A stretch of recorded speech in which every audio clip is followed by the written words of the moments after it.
새해를 시작하면서 사람들마다 결심을 하지요. 여러분, 2022년에 새해 결심을 어떤 것들을 하셨습니까? 굳은 다짐으로 새로운 목표를 설정을 합니다. 그리고 실천할 수 있는 방안들을 우리가 만들어서 노력을 해보지요. 어떤 분들은 올 한 해 최소한 자격증 3개 정도는 따야 되겠다, 그런 목표를 세운 분도 있습니다. 올 한 해는 몸무게 조정을 좀 잘해서 건강에 더 신경을 써야 되겠다, 그런 목표를 세운 분도 있습니다. 하루에 최소한 30분 이상은 걸어야지, 최소한도로 내가 몸과 마음을 잘 관리해야지, 그런 목표를 설정한 분도 있을 것입니다. 회사마다 업무를 하면서 어떤 달성 목표를 세우는 곳들도 있겠지요. 목표를 설정하는 거 굉장히 중요합니다. 그를 향하여 우리가 열심을 다하여 달려갈 수 있기 때문에 그렇습니다. 사역도 마찬가지입니다. 목표를 세우기도 하지요. 올해 우리가 어떤 사역을 진행하고 어떤 목표를 향하여 나아갈 것인가, 그래서 애쓰고 노력을 다합니다. 근데 성도 여러분, 이러한 목표를 세우고 결심을 한 것들이 한 해를 마무리하면서 얼만큼 내가 성취했는지, 얼만큼 목표에 달성했는지를 살펴보면은 많은 경우에, 전부라고 해도 과언은 아닐 것입니다, 설정하는 목표에 이르지 못해서 후회하고 또다시 자책할 때가 얼마나 많은지요. 교회도 매년마다 주제를 정합니다. 표를 정합니다. 그런데 여러분, 이러한 교회가 정하는 주제나 표는 일상에서 우리가 달성하고 이루려고 하는 목표와는 확실히 구분이 됩니다. 매년마다 선포하는 주제가 있습니다. 올해는 주제가 좀 깁니다마는 이 주제를 통하여 신앙 공동체가 예수 그리스도를 주님으로 삼은 교회의 본질을 되새기는 데 도움을 주기 위하여 주제를 정하고 표를 선포합니다. 또한 우리의 신앙 방향이 올바르게 갈 수 있도록, 그리고 신앙의 성장과 성숙을 위하여서 표를 정하고 주제를 선포한다는 것입니다. 간혹 우리가 이것을 혼돈을 해서 마치 주제를 목표를 설정하는 것처럼 올 한 해 우리 교회가 달성해야 될 어떠한 외적인 사역의 양적인 부분들을 우리가 드러내면서 그것을 위하여 열심히 달리다가 그렇지 못할 때에 좌절하고 실망하는 일들이 없기를 바랍니다. 여러분, 2022년의 주제는 다음과 같습니다. 하나님을 영화롭게, 교회를 새롭게, 그리고 복음으로 세상을 이롭게입니다. 한번 저를 따라 선포하시길 바랍니다. 하나님을 영화롭게, 교회를 새롭게, 복음으로 세상을 이롭게. 그런데 여러분이 이러한 주제를 선언한다 할지라도 하나님을 영화롭게 할 수 있는 길이 어디에 있을까요? 우리가 교회를 어떻게 새롭게 할 수 있을까요? 어떻게 해야 복음으로 이 세상을 이롭게 유익하게 변혁을 시킬 수 있을까요? 이 모든 것이 오직 하나님의 은혜로만 가능하다는 사실을 경험하고 기억하고 선포하는 것, 이것이 2022년에 우리가 가야 될 방향인 줄 알아야 할 것입니다. 저는 우리 앞에 보면 여러분, 우리가 매년 주제를 표를 정하고 현수막을 걸어 놓는데요, 주제가 길다 보니까 다 쓰기가 너무나도 복잡해 보여서 우리 또 차세대도 생각을 하고 영어로 이렇게 한번 정리해 보았습니다. Glorify God, 하나님을 영화롭게, Renew the Church, 교회를 새롭게, Restore the World, 세상을 이롭게 하는 교회가 될 수 있도록 여러분, 우리의 기도에 초점을 맞추기를 바랍니다. 오늘은 첫 번째 주일을 맞이하여서 이 세 가지 표 또한 주제를 중에서 첫 번째, 하나님을 영화롭게 하라는 주제로 주의 말씀을 선포하려고 합니다. 누가 하나님을 영화롭게 할 수 있을까요? 어떻게 해야 하나님을 영화롭게 하는 삶이라고, 교회라고 말할 수 있을까요? 성경을 통하여 우리가 도전받고 예배를 드릴 때도 하나님께 감사로 드리는 제사가 주님을 영화롭게 한다라고 선포하는데, 어떻게 해야, 누가, 어떤 행위가 하나님을 영화롭게 하는 삶이라고 할 수가 있을까요? 성경 저제 중에서 하나님을 영화롭게 하는 그 길을 우리에게 다음과 같이 요약하고 집약해서 말해주고 있습니다. 즉, 하나님 마음에 맞는 사람, 하나님의 주권을 인정하는 사람만이 하나님을 영화롭게 할 수 있다라고 말이지요. 하나님의 마음에 맞는 사람, 하나님의 주권을 인정하는 사람이 주님을 영화롭게 하는 교회의 사람인 줄 믿으시기를 바랍니다. 여러분, 옷을 살 때가 있지 않습니까? 옷 살 때 어떻게 사시나요? 그냥 시장을 가다가 옷가게를 가다가 저거 마음에 드는데 저거 주세요. 그렇게 하는 사람은 없지요. 인터넷 쇼핑이 굉장히 보편화되었습니다. 그런데 여러분, 인터넷을 보고 모델들이 옷을 입은 거 보면은 참 멋있지 않습니까? 그래서 그거를 딱 선택을 하면은 내가 왠지 입어보면은 이게 어울리지가 않습니다. 저도 그러한 경험이 있었습니다. 옷을 사러 갈 시간도 없고 또 옷을 사러 다니는 것이 익숙하지가 않아서 인터넷 쇼핑을 한번 해보려고 봤더니 어떤 분이 소개를 해줍니다. 중년을 위한 옷. 혹시 관심이 있으면 제가 사이트도 알려드리죠. 50대, 60대 정도의 중장년들이 입는, 그래서 그런 모델들이 옷을 입고 나와 있는데 상당히 괜찮아 보여서 저도 클릭 몇 번으로 옷을 주문했습니다. 얼마나 기다려지는지 상상을 해봅니다. 그 멋진 모습으로 여러분 앞에 나타날 상상을 한번 해보는 거지요. 그리고 옷이 드디어 배달이 되었습니다. 거울 앞에서 옷을 입었는데 웬걸요? 내가 분명히 보았던 그 옷이 아닌 거예요. 내가 상상하는 옷 맵시가 전혀 아니었습니다.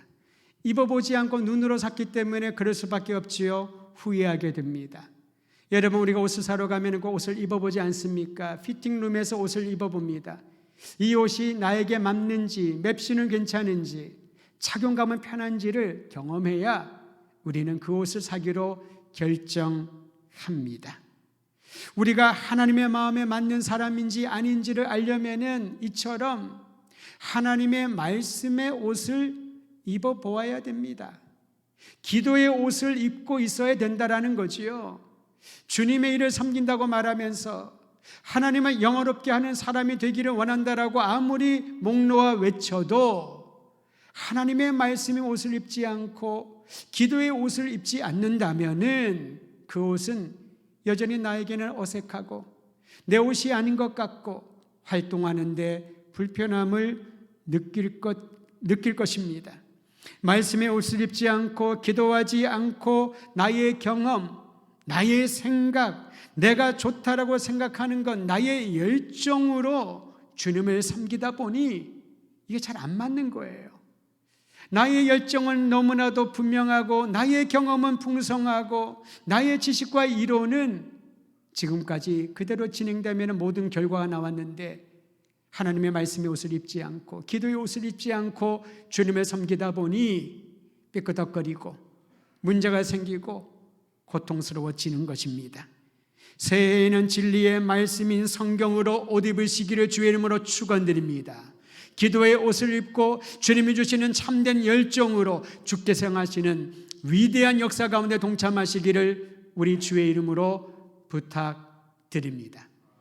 여러분, 신앙생활의 핵심은 무엇일까요? 모두가 주님을 만나고 구원의 은총에 감사하며 성장하고 성숙하는 것이 신앙생활하는 교회에 나오는 이유가 아니겠습니까? 다른 목적으로 교회를 하고 다른 목적을 가지고 신앙생활을 한다면 그것은 끝이 보일 것입니다. 그 이상은 안 보일 거예요. 그러나 신앙생활의 성숙과 성장은 끝이 보이지 않습니다. 주님 배움는 그날까지 날마다 새롭고 날마다 자라나는 그런 놀라운 경험을 하게 되는 것이지요. 말씀의 옷으로, 기도의 옷으로 무장한 이들에게 이러한 성장이 나타나는 것입니다. 교회는 우리가 공예배라고 하는 그런 예배를 드립니다. 그 말은 여러분 모두가 함께 나와 예배드리는 그런 예배라는 거지요. 이 공예배의 목적은 개인의 예배가 일상화될 수 있는 훈련의 과정입니다. 일주일에 단 한 번 내가 주일날 예배를 드리고 그리고 그것으로 끝난다면 그것은 주님의 말씀의 옷을 입고 기도의 옷을 입는 것과는 상관이 없지요. 매일 새벽을 깨워 기도한다는 것은 그것이 우리의 일상이 되기를 훈련하는 시간입니다. 그래서 여러분, 이번 올 한 해에는 새벽 기도회 중에서 마지막 토요일날 새벽 기도회는 한 주 동안 지켜주신 하나님께 감사하는 마음으로 이 새벽 기도회를 청지기 새벽 예배라고 칭하여 차별된 예배로 하나님께 올려드리려고 합니다. 새벽 기도회는 말 그대로 개인의 기도의 시간을 충분히 드리는 시간입니다. 말씀을 붙잡고 의지하여 기도하는 시간이지요. 그런데 토요일마다 우리는 청지기 새벽 예배라는 이름으로 주님의 일꾼으로 여기서 말하는 청지기는 예배하는 모든 성도들을 일컫는 것입니다. 목회자와 사역자만을 말하는 것이 아닙니다. 항존직부자만을 말하는 것도 아닙니다. 모든 주의 부르심을 받은 주의 백성들이 이제 일꾼으로 청지기로 이 땅 가운데 살아가기 위하여 하나님 앞에 나아가는 특별한 예배의 훈련이요, 예배의 시간인 것이지요. 새해에는 하나님의 말씀과 기도의 옷이 이제 우리에게 너무나도 적합하게 맞추어져서 삶의 능력과 기운을 불어넣어 주시는 통로가 되기를 간절히 소망하는 것입니다. 성경을 보면 하나님의 맞는 사람이란 평가를 받은 한 사람이 있습니다. 많은 성경 인물이 나옵니다만 그 중에 그 사람은 다윗입니다. 사도 바울이 비시디아 안디옥에 방문하여 회당에서 설교하는 중에 다윗에 대하여 언급을 하는데요, 그의 설교 중에 다윗과 관련된 한 구절을 여러분에게 읽어드립니다. 사도행전 13장 22절입니다. 다윗을 왕으로 세우시고 증언하여 이르시되 내가 이새의 아들 다윗을 만나니 내 마음에 맞는 사람이라 내 뜻을 다 이루리라. 다윗에 대한 성경의 한 줄 요약입니다. 다윗을 만나보니 그는 하나님 마음에 맞는 사람이었고 그는 하나님의 뜻대로 하나님의 말씀대로 행하는 사람이었더라. 이것이 바로 다윗에 대한 설명입니다. 다윗의 아들 솔로몬은 그의 아버지를 기억하면서 하나님 앞에 이렇게 기도했습니다. 열왕기상 3장 6절 솔로몬이 이르되 주의 종 내 아버지 다윗이 성실과 공의와 정직한 마음으로 주와 함께 주 앞에서 행함으로 주께서 그에게 큰 은혜를 베푸셨고 주께서 또 그를 위하여 이 큰 은혜를 항상 주사 오늘과 같이 그의 자리에 앉을 아들을 그에게 주셨나이다. 솔로몬의 기억에는 솔로몬의 인생의 아버지 다윗은 이러한 분으로 기억되었던 거지요. 성실한 사람, 공의롭고 정직한 마음을 가지고 하나님의 큰 은혜를 경험한 사람이 바로 나의 아버지 다윗이라고 그는 고백하였던 것입니다. 이것이 바로 신앙의 유업인 줄 아시길 바랍니다. 우리의 자녀들이 부모님을 생각할 때마다, 우리의 차세대가 먼저 신앙생활을 하는 우리 기성세대들을, 부모님 세대를 생각할 때마다 그들은 하나님 앞에 성실하고 공의롭고 정직한 마음을 가진 하나님의 은혜가 충만한 사람이었습니다 라는 고백을 할 때에 이 고백은 주님 오시는 그날까지 천대만대 우리의 후손들에게 물려줄 신앙의 유산이 되는 것입니다. 저는 개인적으로 다윗을 생각하면 이스라엘의 위대한 왕이라는 생각보다는 예배자라고 하는 마음이 더 강하게 다가옵니다. 그런 이미지가 있습니다. 시편 27편 4절에 다윗의 평생 소원이 기록되어 있습니다. 시편 27편 4절을 제가 세번역 성경으로 한 번 더 읽어드리겠습니다. 주님, 다윗의 고백입니다. 나에게 단 하나의 소원이 있습니다. 나는 오직 그 하나만 구하겠습니다. 그것은 한평생 주님의 집에 살면서 주님의 자비로우신 모습을 보는 것과 성전에서 주님과 의논하면서 살아가는 것입니다. 다윗의 평생 소원 한 가지는 주님의 성전에 거하며 주님과 함께 대화하고 의논하며 주님을 예배하는 것이라고 하였습니다. 많은 사람들이 코로나 시대를 보내면서 예배 회복을 간절히 기도하지요. 근데 우리가 말하는 예배 회복은 이전에 함께 예배했던 성도들이 모두 다 나와서 예배하는 것, 그것을 예배 회복이라고 생각을 합니다. 그전에는 자유롭게 언제나 교회 와서 예배를 드릴 수 있었는데 지금은 방역 수칙을 잘 지켜야 되고요. 몇 가지 제약 사항들이 있습니다. 때로는 내 마음에 부담이 생깁니다. 내가 가서 공예배에 참여함으로 혹여나 해를 끼치진 않을까? 두려움이 있고 불안이 찾아옵니다. 그래서 우리는 예배 회복을 얘기를 하면서 이전과 같이 많은 사람들이 마스크 끼지 않고 마음껏 찬양하고 활동하고 음식 교제하고 사역하는 것을 예배 회복이라고 생각을 하는데 성경에서 말하는 예배 회복은 그것과 전혀 다릅니다. 무엇이 예배 회복일까요? 하나님을 향한 마음의 회복을 말합니다. 소원이 달라지는 것을 말하는 거지요. 그저 예배는 신앙생활의 일생생활의 한 부분이고 내 마음대로 내 생각대로 하나님 없이 내 뜻대로 살았다면 이제 다윗 참된 예배자였던 그의 마음을 우리가 기억을 하면서 오직 하나님만을 예배하는 것이 평생 소원이요, 하나님의 전에 거하는 것이 평생 소원이요, 아버지 집에 거하는 것이 내 일생 최고의 목적이라는 것을 고백할 수 있는 그러한 예배 회복을 우리에게 요청하고 있는 것입니다. 여러분, 하나님에 맞는 사람 다윗이 왜 이러한 평생 소원을 정했을까요? 그는 왕이었습니다. 능력이 필요했을 겁니다. 그는 왕이었기에 강한 군사력도 필요했을 것입니다. 다른 나라들과 견주어서 뒤지지 않으려고 탁월한 지도력과 경제력이 필요했을 것입니다. 근데 그는 그를 위하여 평생의 소원으로 삼지 않았습니다. 후손들이 기억할 만한 위대한 왕 다윗으로 그는 기억하기를 원치 않았던 겁니다. 오히려 그보다 더 중요한 것, 살아계신 하나님의 주권을 인정하는 그 마음을 갖기를 원했던 것입니다. 하나님의 주권을 인정한다는 것은 하나님이 이 나라의 왕이시고 하나님이 나에게 지혜를 주시고 능력을 주시고 건강을 더해 주실 때에만 이 나라를 섬길 수 있는 그런 지도자가 된다는 것을 안다는 것이지요. 하나님이 나와 함께 해주셔야 내 직장에서 그 역할을 감당할 수 있다라고 하는 것이 바로 하나님의 주권을 인정하는 것입니다. 하나님의 주권을 인정해 우리의 자녀들을 올바르게 양육할 수 있다라는 확신을 갖게 되는 것이지요. 그러기에 그는 하나님만을 바라보며 주님의 능력이 그의 일생에 이스라엘 국가 위에 후대에도 나타나기를 간절히 원했습니다. 그를 하나님의 마음에 맞는 사람, 하나님을 영화롭게 하는 사람이라고 성경은 가르쳐주고 있습니다. 구약에서 예배는 희생제물을 반드시 필요로 합니다. 그래서 구약에서 배우는 예배의 정신은 희생입니다. 희생제물을 준비하지 않고 제사를 드리러 여호와 하나님 앞에 나가는 백성들은 아무도 없었습니다. 비록 그 제물의 모양은 좀 다를 수도 있습니다. 어떤 이들은 순양을, 어떤 이들은 양은, 어떤 이들은 비둘기를, 때로는 곡식을 갈아서 하나님께 제물로 드려야 되는데 이 제물의 의미는 희생이었던 것이지요. 나의 삶을 온전히 희생하여 주님께 드리는 것이 구약이 가르치는 예배입니다. 그리고 이 구약의 예배에 대한 가르침은 신약이 이르러서 더 깊어집니다. 하나님께 기뻐하시는 영적인 예배, 하나님이 기뻐 받으실 만한 영어롭게 하는 예배는 무엇일까요? 너의 몸을 거룩한 산 제물로 드리라. 이것이 진정한 예배라는 것입니다.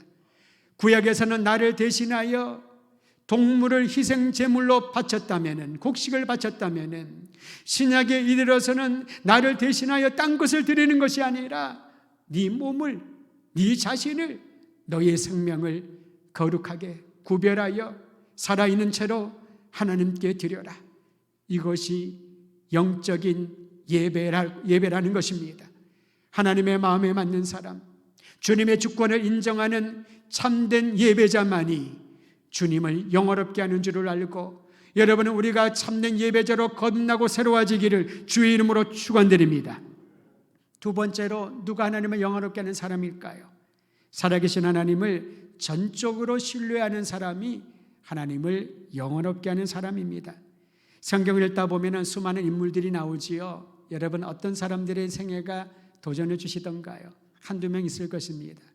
저에게 가장 도전해 준 사람 중에 하나는 디모데였습니다. 그의 생애는 짧습니다. 많이 언급되어 있지 않지만은 신실하게 주님을 섬기며 교회를 목양했던 디모데가 큰 감동을 줍니다. 아브라함을 기억하실 겁니다. 요셉을 기억하실 거예요. 모세와 여호수아와 그리고 수많은 사사들과 포로 시대의 다니엘과 에스더와 에스겔과 같은 선지자도 기억하실 겁니다. 예수님의 제자들을 기억하실 거고 바울과 바나바와 수많은 주의 종들을 통하여 도전받을 것입니다. 우리는 그들을 이렇게 읽었지요. 믿음의 영웅들이라고. 제가 설교를 준비하다가 제 서고를 보니 꼭대기에 이런 책이 꽂혀 있었습니다. 믿음의 영웅전.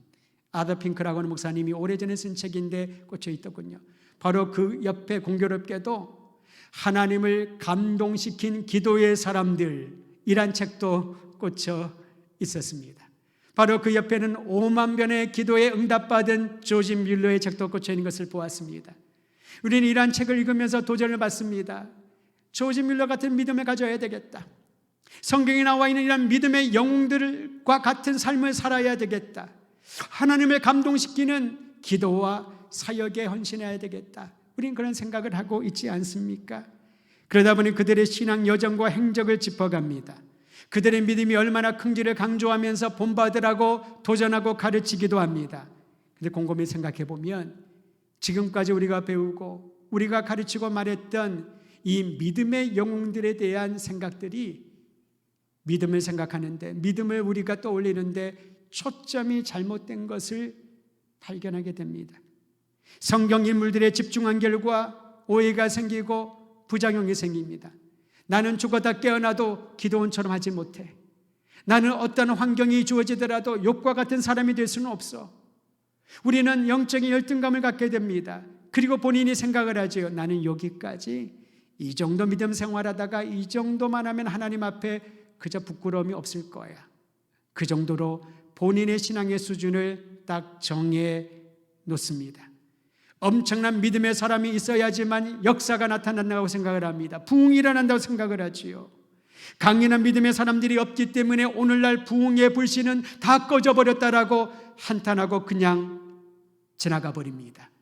물론 하나님이 부흥과 갱신을 일으키실 때 사람을 사용하는 것은 맞습니다. 그런데 그 사람에게 집중하기 시작을 하면 하나님이 보이지 않습니다.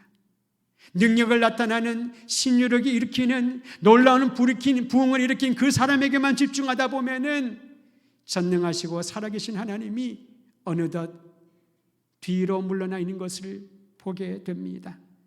역사의 주관자이신 하나님께서 세상을 변혁시키는 믿음을 각 사람에게 부어주실 때 그때에만 놀라운 역사가 일어날 줄 믿으시기를 바랍니다. 히브리서 11장은 믿음의 장이라고 우리는 알고 있지 않습니까? 많은 사람들의 이름이 열거되어 있습니다. 여러분, 히브리서 11장만 읽고 덮어버리면 우리는 지금까지처럼 저렇게 살아야지, 저 믿음의 사람이 나의 모델이야, 그리고 끝날 겁니다. 12장까지 읽어보셔야 됩니다. 히브리서 12장 2절은 이렇게 말합니다. 믿음의 창시자요 완성자이신 예수 그리스도를 바라보라고. 내가 믿음이 없다라고 한탄하거나 절망하지 말고, 내가 믿음이 있다고 영적인 교만의 자리에 앉지 말고, 오직 믿음의 창시자요 완성자이신 예수 그리스도 안에, 그리고 그분의 손에 붙잡혀야 세상을 변혁시킬, 그리고 하나님을 영화롭게 하는 믿음을 갖게 된다라는 것입니다. 여러분, 엘리야를 기억하시지요? 구약의 선지자들 중에 선지자, 위대한 능력의 소유자입니다. 바울과 아세라 선지자 850명과 갈멜산에서 영적 전투를 벌인 일은 우리가 잊을 수 없는 성경의 이야기 아닙니까? 엘리야의 제자인 엘리사는 스승이 지닌 영역을 갖기를 간절히 원했습니다. 엘리야가 하나님의 부르심에 따라 가까이 왔다는 사실을 느꼈을 때 제자 엘리사에게 이렇게 말합니다. 엘리사야, 내가 너에게 무엇을 해주기를 원하니? 라고 묻자 기다렸다는 듯이 엘리사가 스승에게 이렇게 말합니다. 당신이 가진 영역의 갑절은 나에게 부어주시옵소서. 여러분은 그런 기도도 많이 하지 않습니까? 저 목사님이 받은 능력의 갑절의 능력을 내가 갖기만 한다면은 부흥을 일으키겠습니다. 항상 우리는 이런 전제 조건을 가지고 주님의 일을 하려고 합니다. 그때 엘리야가 엘리사에게 이렇게 말하지요. 열왕기하 2장 10절. 너는 참으로 어려운 것을 요구하는구나. 무슨 말입니까? 나에게 너에게 나눠줄 능력이 없다라는 거지요. 주님께서 나를 너에게서 데려가시는 것을 네가 보면 네 소원이 이루어지겠지만 그렇지 않으면 그것이 이루어지지 않을 것이다. 내가 받은 이 능력의 갑절의 능력을 받기를 원하는 소원이 귀하구나. 그러나 그것을 줄지 안 줄지는 내 소관이 아니라 하나님에 속해 있다. 즉 하나님을 의지하라는 것이지요. 오늘 이 아침에 예배하는 성도 여러분, 능력이 있으시고 창조주이시고 우리의 구원자이신 아버지 하나님을 의지하는 분에게 엘리야에게 임하였던 그리고 모든 사도들이 임하였던 성령의 능력이 충만히 임하여서 하나님을 영원롭게 하는 믿음의 소유자가 될 줄 믿으시기를 바랍니다. 오늘 바울도 그런 말을 동일하게 합니다. 아브라함을 얘기를 하지요. 아브라함은 믿음의 대부 아닙니까? 믿음의 조상이라고 말합니다. 그런데 아브라함의 일생을 보면 그가 실수한 적이 한두 번이 아니었습니다. 그는 자신의 목숨을, 생명을 부지하기 위하여서 아내 사라에게 참으로 위기에 처하게 했던 적도 있었습니다. 하나님의 약속을 불신하고 아내에게 설득당하여서 여종 하갈에게 들어가 이스마엘을 낳기도 했었지요. 이 때문에 심각한 가정불화가 야기되기도 했습니다. 아브라함은 스스로 알았을 겁니다. 나는 믿음의 조상이 아니라고, 나는 믿음이 없다라고 본인은 그렇게 알았습니다. 그런데 우리는 왜 그를 믿음의 조상, 믿음의 대부라고 그렇게 생각할까요? 그 이유가 오늘 성경에 기록되어 있습니다. 로마서 4장 17절 18절 제가 읽어드립니다. 기록된 바 내가 너를 많은 민족의 조상으로 세웠다 하심과 같으니 그가 믿은 바 하나님은 죽은 자를 살리시며 없는 것을 있는 것으로 부르시는 이시니라. 아브라함이 믿었던 것이 있습니다. 하나님은 없는 것을 있게 하시고 죽은 자를 살리신다는 하나님을 믿었던 거지요. 아브라함이 바랄 수 없는 중에 바라고 믿었으니 이는 내 후손이 이 같으리라 하신 말씀대로 많은 민족의 조상이 되게 하려 하심이라. 아브라함은 스스로 믿음이 연약한 존재인 것을 인식하고 있었지만 그가 믿었던 한 가지는 자기 자신의 굳건한 믿음이 아니라 불가능을 가능케 하시는, 상한 심령을 치유하시는, 시술투성이이신 자기도 버리지 아니하시는 하나님을 믿고 의지하였기에 그의 일생이 하나님을 영화롭게 했던 것입니다. 성도 여러분, 나의 믿음의 초점이 나의 자신이 아닌 하나님께로 옮겨질 때에 상상할 수 없는 위대한 주의 능력을 경험하게 될 줄 믿고 우리의 시야가 오직 하나님만을 바라보기를 주의 이름으로 축원드립니다. 하나님을 영화롭게 하는 삶은 지속적으로 이루어져야 됩니다. 하나님을 영화롭게 하는 주의 자녀로 살기를 원하는 이들에게 어떻게 그 일이 지속적으로 가능한지를 우리에게 말씀해 주고 있습니다. 로마서 4장 23절에서 25절은 우리 한 목소리로 읽도록 하지요. 23절에서 25절입니다. 시작. 그에게 의로 여겨졌다 기록된 것은 아브라함만 위한 것이 아니요 의로 여기심을 받을 우리도 위함이니 곧 예수 우리 주를 죽은 자 가운데서 살리신 이를 믿는 자니라. 예수는 우리가 범죄한 것 때문에 내줌이 되고 또한 우리를 의롭다 하시기 위하여 살아나셨느니라. 하나님을 예배한다고 말하면서 주님을 영화롭게 하는 일에 관심이 없을 때가 있을 겁니다. 하나님이 행하신 일에 대한 감사가 없고 이기적인 생각에 수렁에 빠져 헤어나오지 못할 때도 얼마나 많이 있습니까? 나름대로 지혜롭게 주님의 영광을 위하여 살겠다고 말은 하지만 정작 썩어져 버릴 세상의 것에, 육신의 것에 마음을 빼앗긴 적이 얼마나 많이 있을까요? 새해를 시작하는 성도 여러분, 우리의 생각과 마음과 어떤 결정과 행동들이 하나님을 영화롭게 하는 일에 몰두하기를 간절히 소망합니다.